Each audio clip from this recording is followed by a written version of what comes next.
Well, here we are. It's the last night of the 2019 legislative session. This is a journey that started many months ago.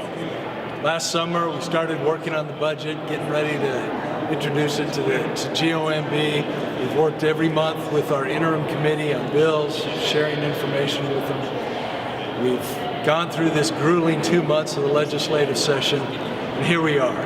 Now, I always hate to declare victory before the end and before that gavel falls, but I think we can say this has been really a good session for DEQ.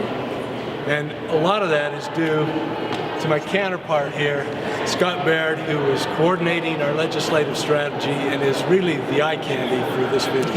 Yeah. Well, this really has been an important session for the Department of Environmental Quality.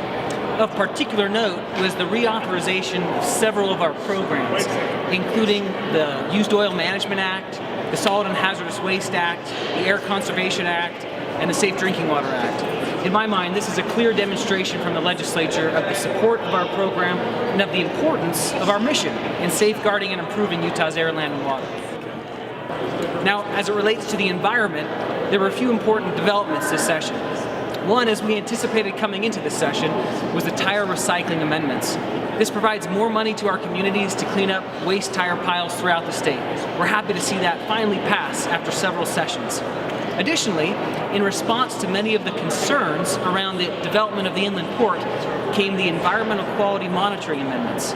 This is really important for the department so that we can make sure we've got both the authority and the funding to move forward with monitoring both air and water quality in and around the inland port, as well as air emissions around the airport. We had some air quality bills. Made it easier for local communities to enforce anti-idling measures and more.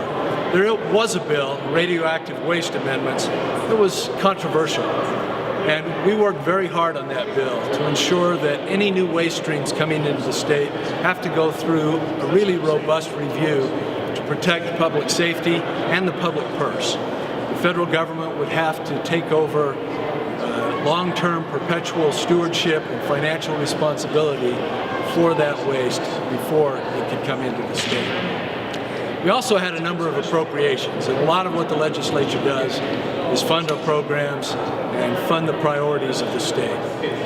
Certainly that was the case in air quality. The governor set the tone for that when he revealed his budget proposal in December and had a significant commitment to air quality of $100 million. Now, between then and now, projections of revenues went down a little bit. There were a lot of other priorities that came up. But as of now, and again, the final gavel hasn't fallen, but we're looking at over $28 million being appropriated to important air quality initiatives.